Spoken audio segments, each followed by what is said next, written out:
Good evening. Good evening, everyone, and welcome to the Forum, the gateway to Columbia's Manhattanville campus. I'm Mary McGee. I'm the executive director of the Forum. The Forum, one of Columbia's newest resources, opened a little over a year ago, and we're still in the process of making this space a place. Tonight's event is a significant part of that process as it highlights a program that was conceptualized alongside the development of Columbia's Manhattanville campus, namely the Columbia Community Scholars Program.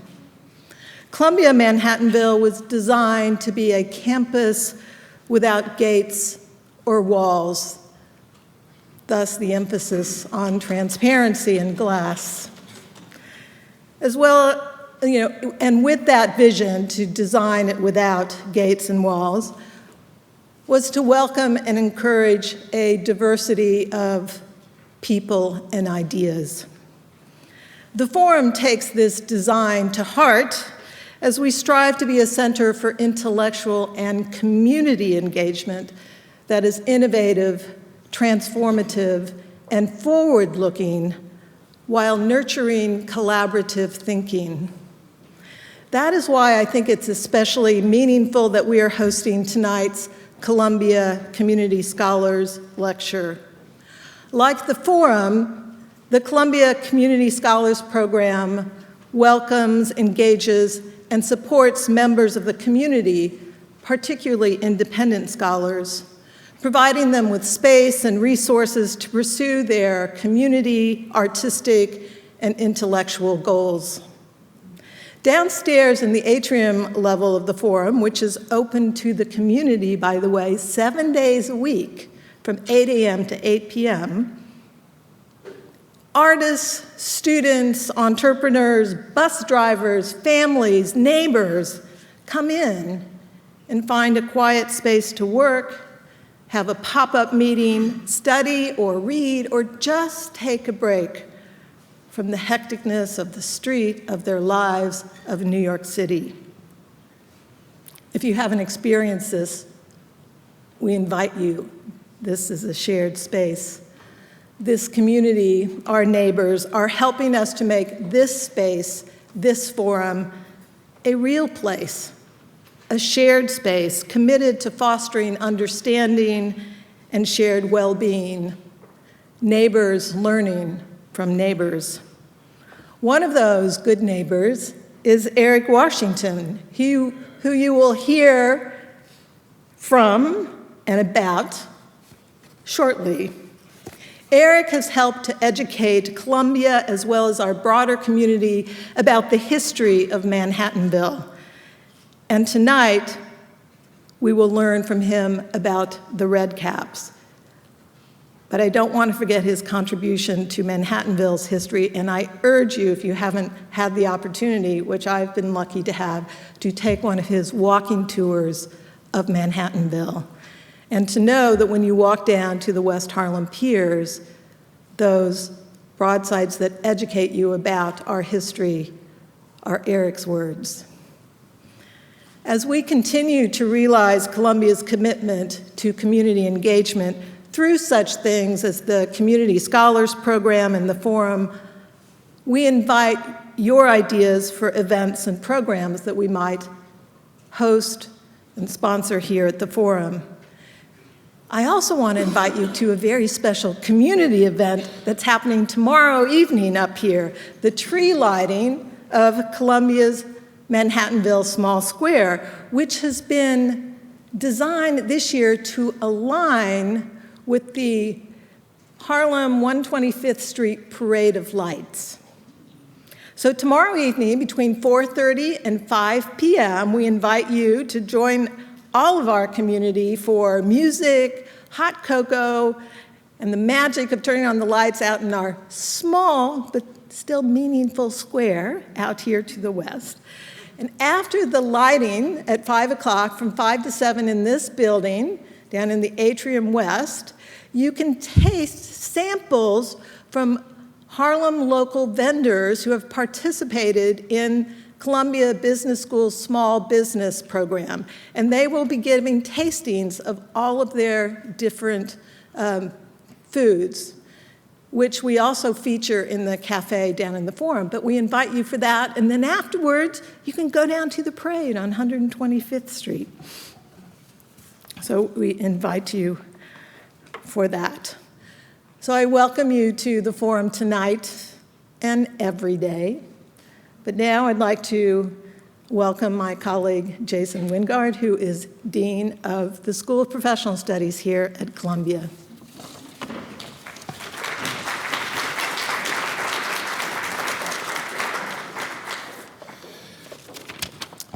Thank you very much, Mary, for the introduction, and also for hosting the lecture series tonight here at the Forum. We really appreciate it. And thank all of you for being here tonight for this exciting event.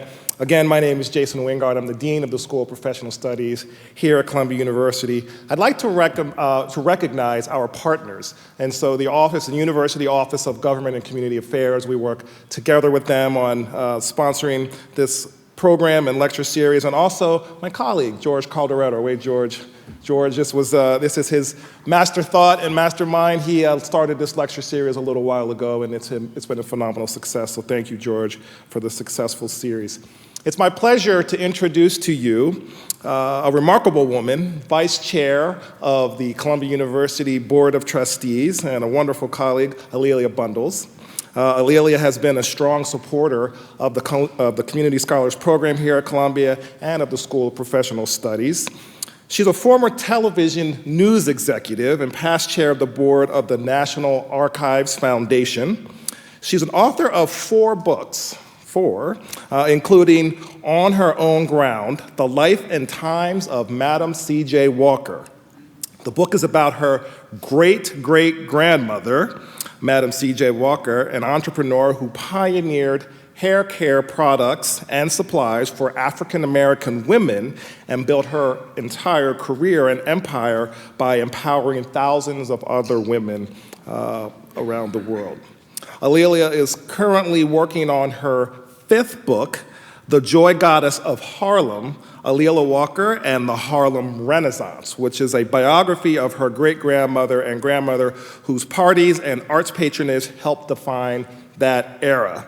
More recently, this past summer, you may have been there, Alelia's remarkable family legacy was honored right down at the corner of West 136th Street and Malcolm X Boulevard. That corner was renamed Madam C.J. and Alelia Walker Place. So that was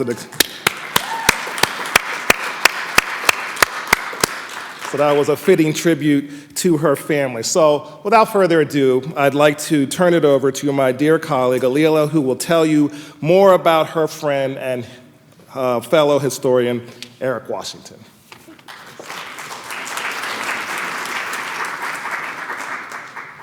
Thank you very much, Jason. You know, I feel very at home here, and that event at 136th Street and Lenox, Malcolm X, was really wonderful, even though it was 100 degrees outside, and we had to move inside to the Schomburg. But this is my last year as a trustee, so I can't think of a more perfect way than to be here as part of the Community Scholars, which, you know, as a trustee, you have many favorite things. You can't have favorites, but I have to say Community Scholars is truly one of my, you know, almost the favorite. And it's especially nice to see Karen Jewett here, who has really shepherded this through, and Maxine Griffith, who was Vice President for Government and Community Affairs during the first part of my time as a trustee. So they are really they help birth this program. And George, thank you to you for recognizing how wonderful the Community Scholars are and creating this lecture series. It really is a wonderful outgrowth from the Community Benefits Agreement with Manhattanville, and a perfect way, I think, to create collaboration and partnership with the community and provide support to the rich research and scholarship that always has gone on in Harlem. It just may not have happened on the campus of Columbia, but those of you who know the Alexander Gumby scrapbooks know that Alexander Gumby would be a community scholar were he still alive. And we will never run out of people to bring into the program because there are so many people doing amazing work. But Eric Washington is the man of the hour, and really the consummate Columbia community scholar, because not only has he been a fellow who has been able to benefit from using the library and from being able to audit classes, but he has given back, as Mary said, narrating the film on Manhattanville and really being available all the time and coming to the events even when he was no longer totally focused on being at Columbia. He's come back and supported and I think mentored some of the newer community scholars. So Eric, thank you for that. But I'm so excited for him that this book, Boss of the Grips, has finally been birthed. Today, when I was leaving Washington, D.C., I was in the train station, and I took my copy of the book out and showed it to the Red Caps. So somebody was already ordering it on Amazon before I left D.C., so there's at least one sale. His research is meticulous, prodigious, impressive, marvelous, vast. I had to get my thesaurus out so that I would be able to do it justice, and even then, all of the words I cannot put together. But it's my kind of book, as a person who really loves to go off in rabbit holes and excavate those amazing people from our past who really have been overlooked. It's only a certain kind of writer who has the fortitude to do that level of research and the skill and the ability to incorporate those little gems of history and not make them seem like they don't have anything to do with the story. Eric incorporates everything. He connects the dots with a deep and nuanced understanding of the people, the politics, and the times. Boss of the Grips really is a reclamation of the historical record with a respect and a reverence for James Williams and the people he knew and the community that he was a part of. I love the way Eric connects Jack Nail's Saloon on 6th Avenue with Worley's Roses, with Jackie Kennedy, with Cornelius Vanderbilt. He really gives us a full picture and lots of context. And finally, I just want to thank Eric for being such a generous spirit. We met before he was a community scholar. Our good friend Jill Nelson introduced us over the phone because she knew that our research intersected, and it's a long story which maybe we can talk about during the reception, but the Hotel Ogle, which sadly was just torn down, he had a real interest in it from his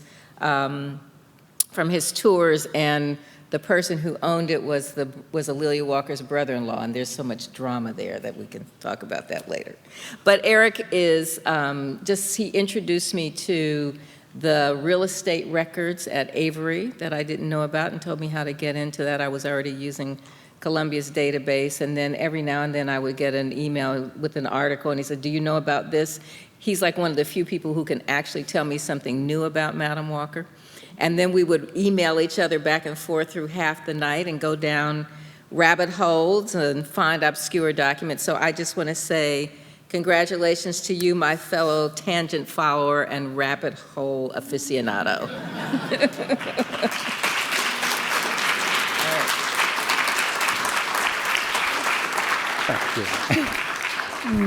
Thank you.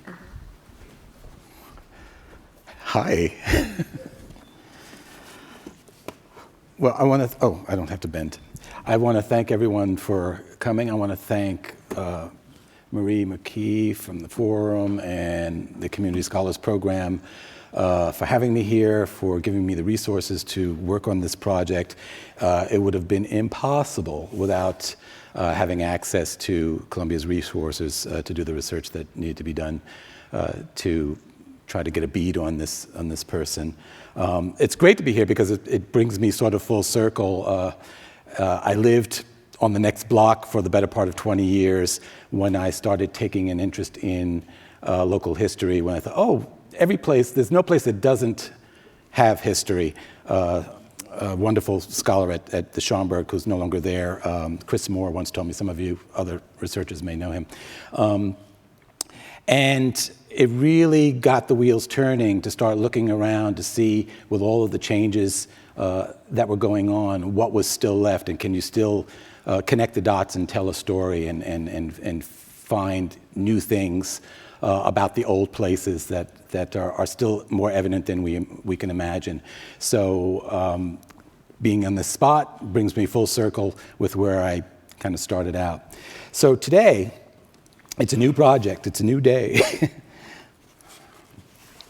And keeping on theme of this particular year that we're in, 2019, the centennial of a very important era, the Harlem Renaissance. Who and what do we mostly remember about the Harlem Renaissance?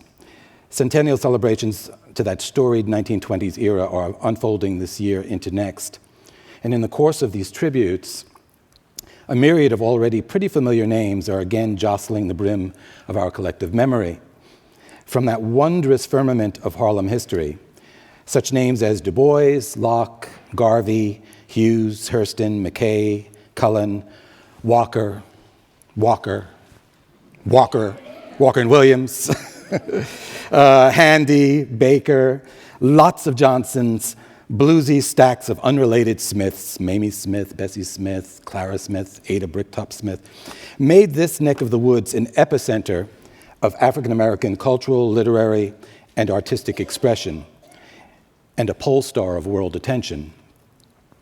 But that celebrity canopy of the Harlem Renaissance, perhaps inevitably, overshadows countless other local worthies. We've forgotten many of whose workaday lives were also critical to the thriving root system and community building of that era. So I feel privileged to reintroduce one of those Harlem citizens from obscurity, and his name is James H. Williams. Born in New York in 1878 to formerly enslaved parents from Virginia, Williams grew up between the gritty precincts of Manhattan's Tenderloin, one of the last graduates of one of New York City's racially cast grade schools, whose building still lingers on West 17th Street.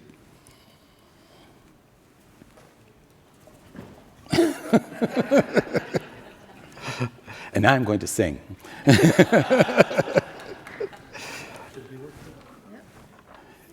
It may have just gotten tuckered out because it was sitting. There we go. Okay, thank you. Okay.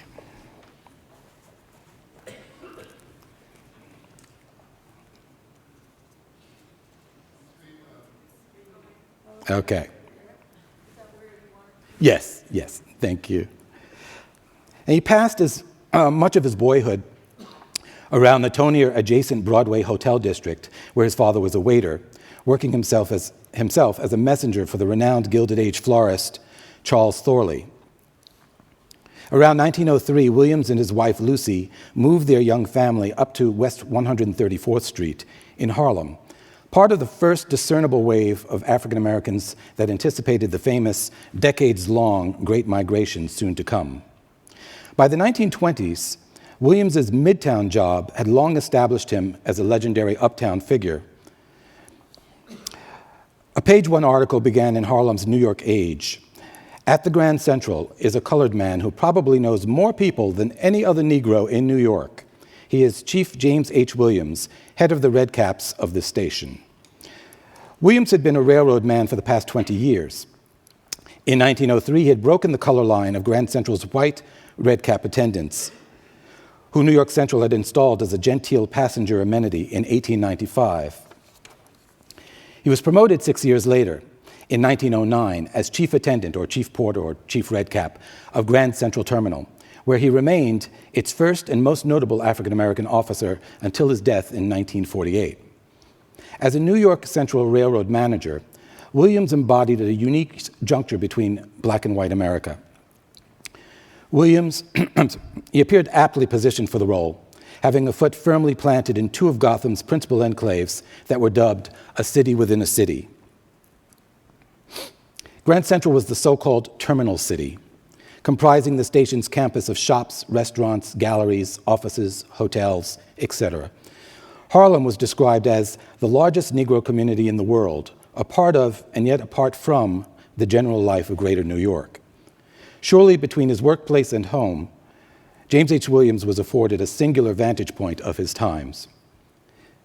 Williams ushered statesmen, movie stars, society elite, sports heroes, high clergy, and other notables to and from trains with marginal visibility.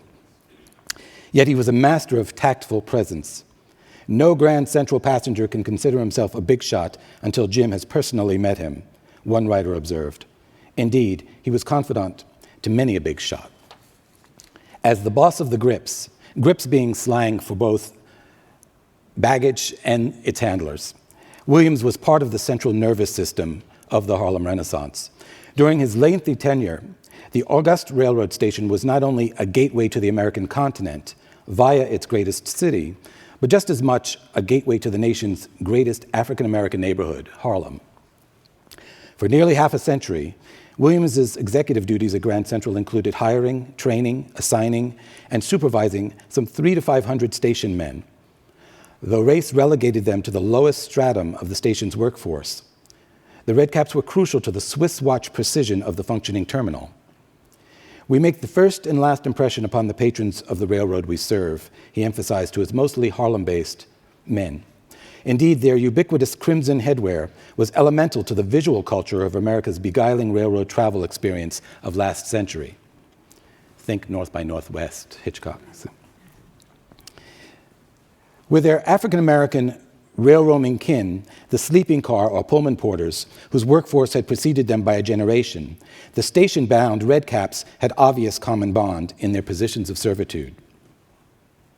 In their nascent years, the Redcap station porters at Grand Central and elsewhere organized mostly through fraternal and grassroots-based initiatives.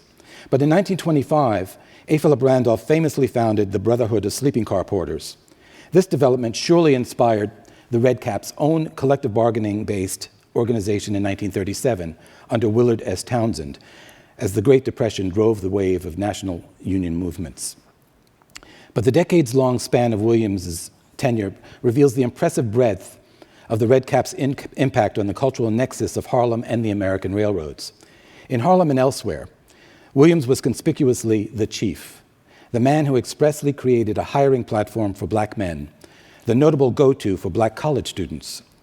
The chief, as his title implied, had a peculiar power to open doors traditionally closed to African Americans. And he opened doors at the railroad station so as to employ and showcase the race in the most admirable light. It was no small matter of pride that Williams gave the city two of its first black uniformed civil servants. His assistant chief, Samuel Jesse Battle, broke the New York Police Department's color line in 1911. The chief's own son, Wesley, became Manhattan's first black fireman in 1919, the sole black out of 1,700 applicants and the sole 100% scorer on the physical exam. And that's the physical exam. He was described by others and by himself as a Superman. This is just an aside, but an important one. Any of you sort of work out or know the history of working out and buffing up? Bernard Mcfadden was considered the father of physical culture. Wesley was an acolyte of one of his acolytes. So he was a teetotaler, didn't smoke. He did exhibition weightlifting, wrestling. And there was a picture that I couldn't get my hands on, but I'd seen it, of this. He's about 21 in this picture, and then when he's about 60, doing the same pose, and he looks pretty much identical. No. And I'm not pleased.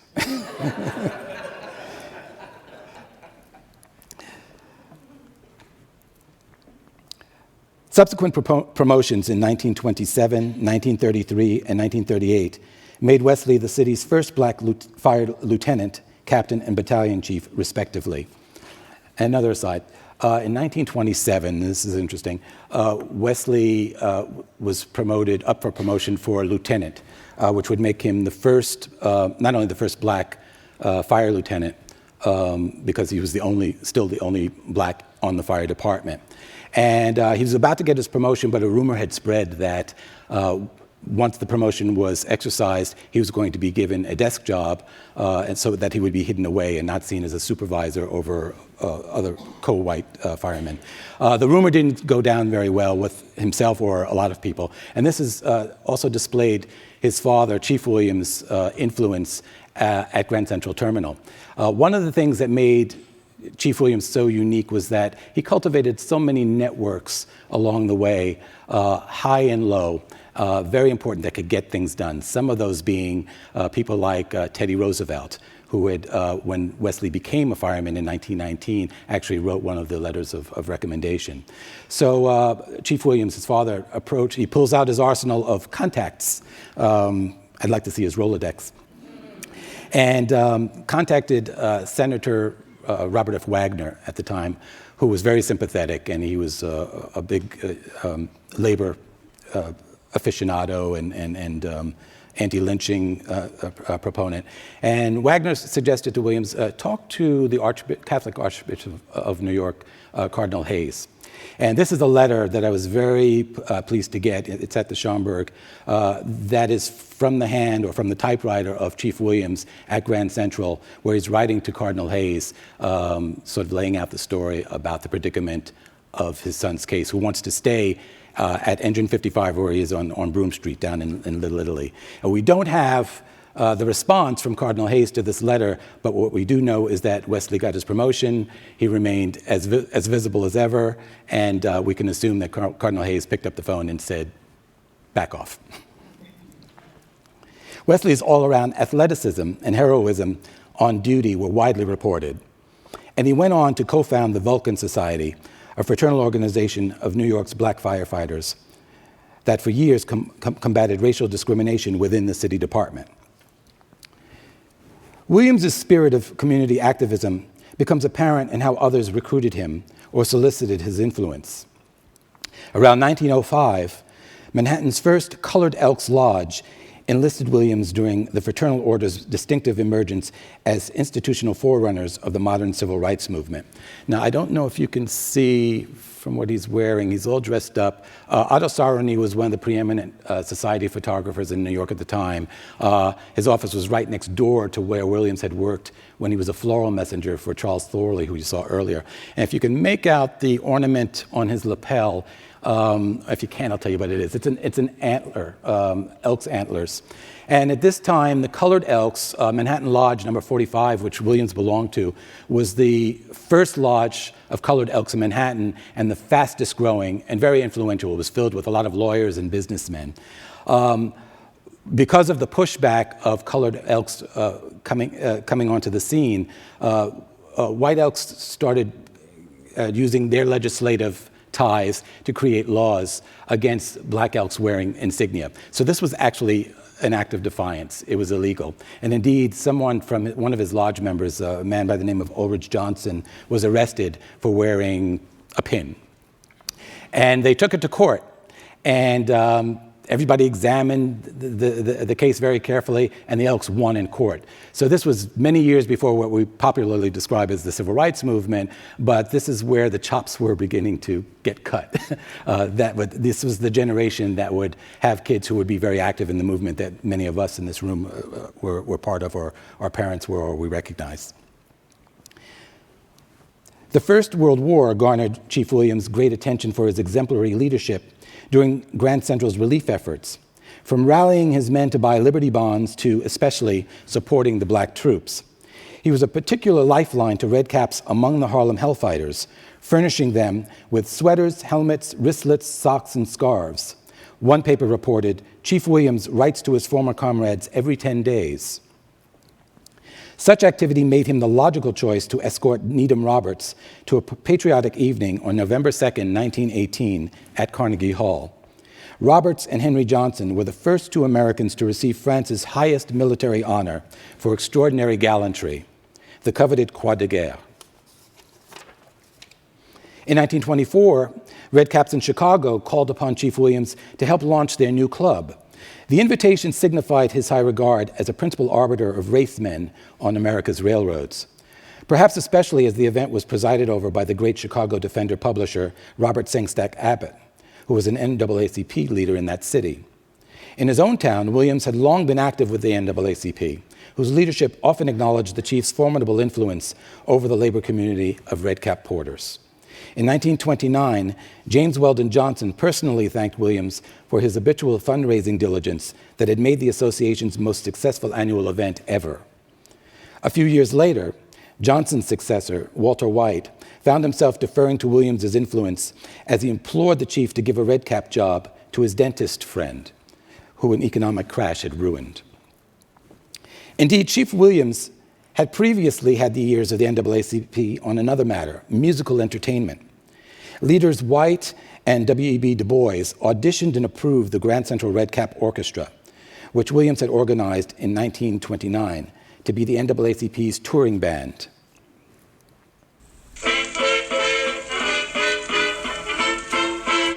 Okay. Because sometimes I just got to dance. And you don't want that. Williams had established and promoted the Grand Central Red Cap Orchestra, 2 Grand Central Red Cap quartets, and a choir, all of which were influential in public social life within and beyond Harlem through live, recorded, and radio broadcast performances. The artistic integrity of the orchestra and quartet enabled the Red Cap musicians involved to be fairly autonomous, and this is what he wanted.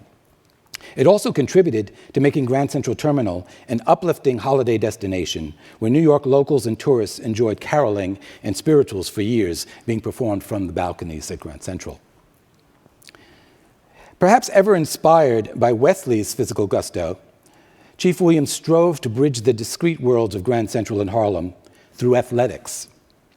Indeed, his name emerges distinctly in the annals of Negro League semi-pro baseball, when Williams masterfully rebuilt the Grand Central Terminal Red Cap Baseball Club in 1918, it was to the chagrin of white executive Nat Strong, the most redoubtable figure in baseball bookings and playing fields, whose unfair control of the National Association of Colored Baseball Clubs of the United States and Cuba, Williams challenged publicly in the press. And during the Black Fives basketball era of the 1920s, sports writers typically opined that Williams's Red Caps players give promise of being even better than the Renaissance Five, a capable Harlem club. But the Chief's name enjoyed its longest athletic tenure in the game of tennis. In 1931, the American Tennis Association, the country's oldest active historically black athletic organization, which was founded in 1916, entered an award offered from the Grand Central Red Caps into competition. For 3 decades, the eponymous Williams Cup, an $800 sterling silver Tiffany trophy, was the top prize of the ATA's National Intercollegiate Championships. It not only exalted the capability of physical prowess and academic ambition, it also reflected the unconventional range of Chief Williams's influence. In Harlem's social whirl, the visibility of the Williamses among the first black residents of Strivers Row ascended and shone both as guests and hosts. This is his daughter, by the way, his oldest daughter, second child, Gertrude, born in 1898. She was what's the word I'm looking for? When you think of the jazz age, you think of this type of face. She won beauty pageants, particularly for her bobbed hair, which was a big thing. The Daily News had a picture of her in 1932, and it was said to have been the first time that a mainstream newspaper had featured a black woman in its pages as a photograph having to do with beauty. And you can see why. This is 226 West 138th Street on Strivers Row. I think I've got some Strivers Row folks in the house here. The steps still look like that. They still count the same number. And she's on her way. She had her own theatrical ambitions, which she sort of put to the side, but she became a very, very well-known manicurist in Harlem, which kind of kept her hand in, no pun intended, with having access to what was going on in the stage world. Perhaps unsurprisingly, Williams counted among the 9,000 guests who Harlem arts patron A'Lelia Walker invited to her daughter's legendary $1 million wedding. The Williams' own 5-year-old daughter, Catherine, on the left, was a flower girl. However, his attendants raised eyebrows at the small private wedding of the Stillmans, a white family in Westchester. But James H. Williams was himself a renowned host, as Jimmy and his gang, being the chief and his Grand Central Redcaps. His free, formal soirees at Harlem's Renaissance Casino or moonlight sails up the Hudson were much anticipated. The nature of a porter's work, the writer E.B. White observed, tends to put him in a class with beasts of burden.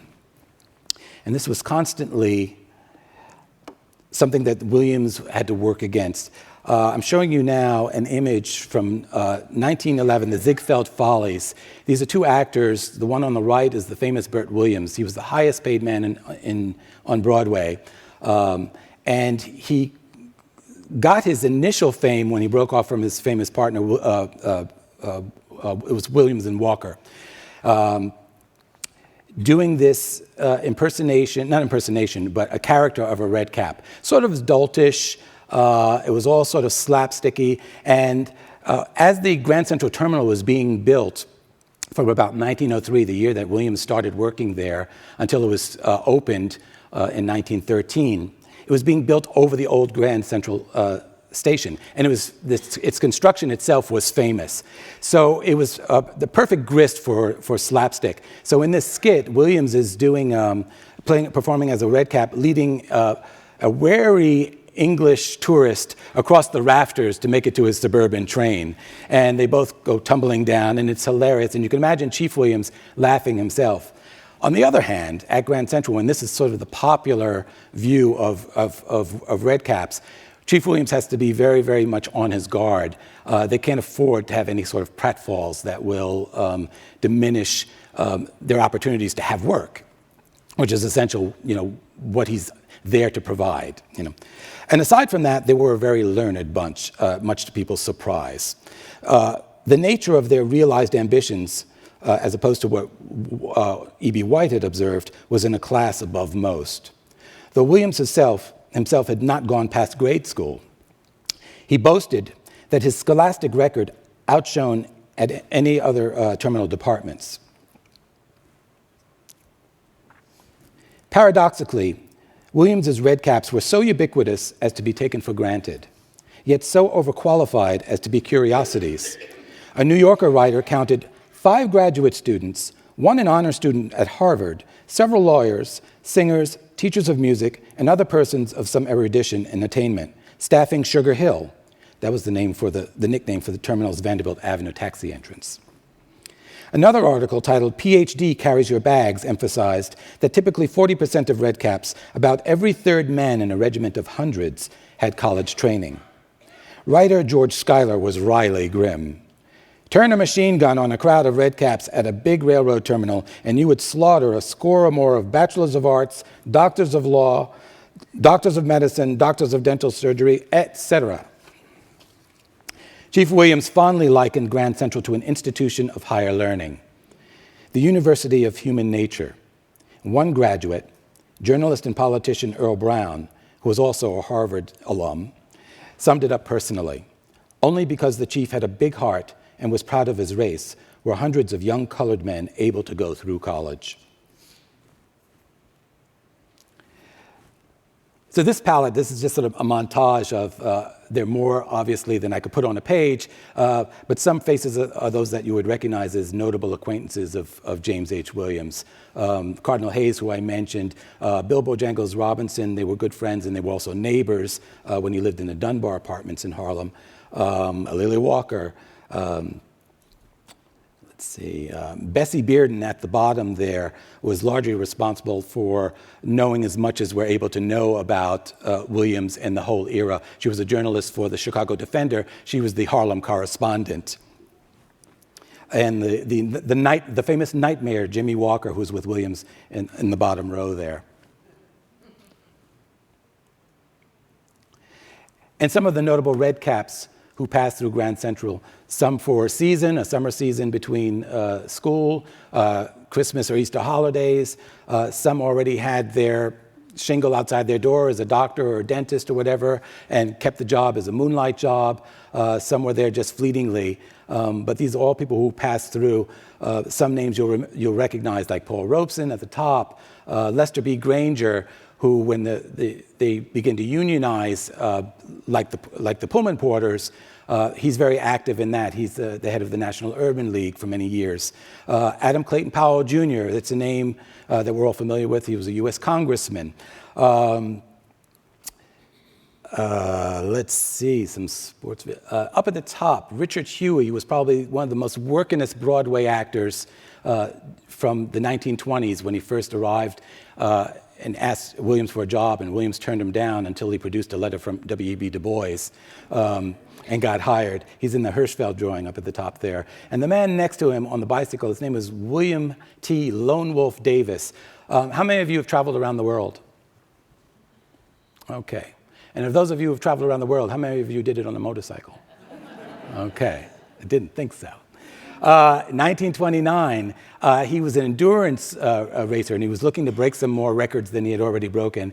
And he takes off from the corner of 135th Street and 7th Avenue in June of 1929, and he comes back the following year, in 1930. So the stock market has crashed, the depression is setting in. And he writes from the road, he writes letters, so he's doing travel writing, essentially. So these are all people who I think are really, really a testament to the diverse group that came through. Some were major artists and retired, they just gave up their sinful music or whatever, if you will, like Tommy Morris, and decided to just give all of that up. He was rich and became a red cap. So, what does James Williams matter today? I think Williams, for me, and many directly like him, directly contributed to shaping the concurring histories of both downtown or midtown Grand Central Terminal and uptown Harlem, and demonstrated a lifelong loyalty and affection to both. People like Chief Williams offer important lessons, I think, in personal industry and perseverance. They remind us that the responsibility of caring for our history and our heritage rests with ourselves. Williams' determination in life, given its adversities, embodied an expression African Americans often use, making a way out of no way. That path, of course, engaged all those familiar names of the Harlem Renaissance that we're hearing now, and so many more unsung names awaiting rediscovery. And thank you. And I'm happy to take a few questions.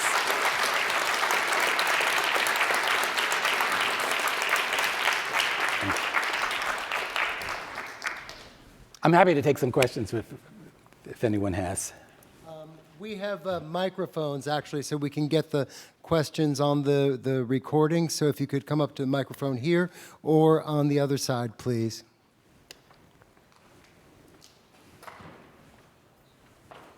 Congratulations on your book, brother. Thank you.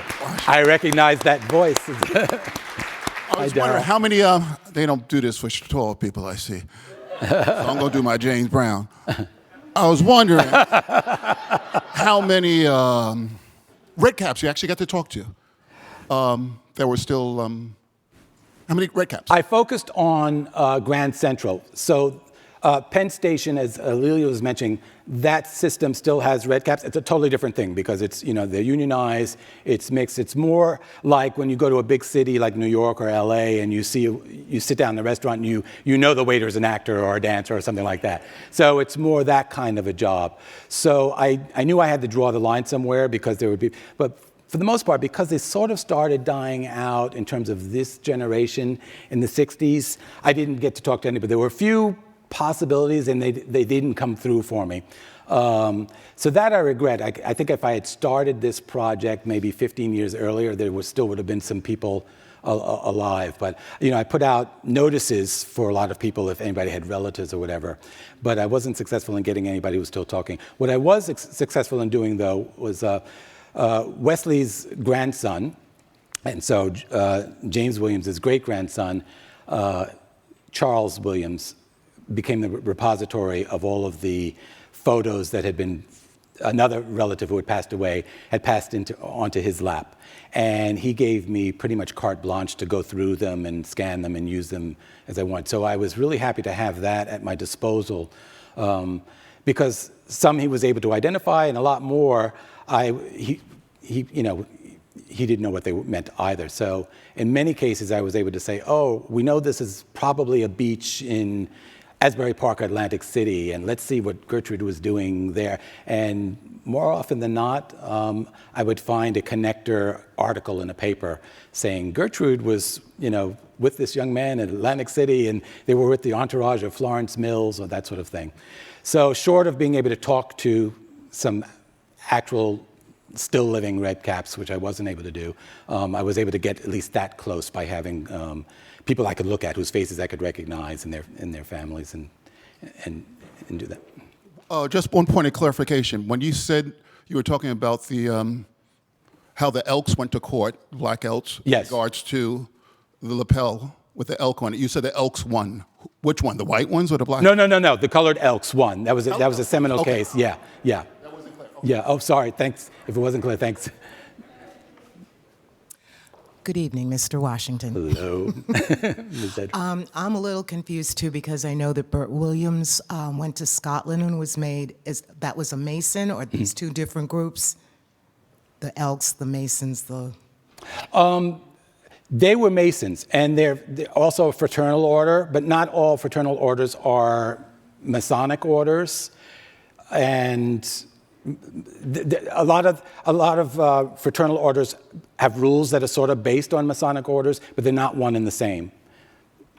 But yes, Williams was, when he went to Scotland with the cast of In Dahomey, they were all, what's the term that's used for, Inducted? Sworn in or whatever. Inducted? Yeah. Inducted. As Masons, yeah. Okay. And I don't know that Williams, though, was part of the Manhattan Lodge of the fraternal order. And some people were Masons and belonged to other fraternal orders, so one didn't preclude the other. I see. Yeah. Thank you.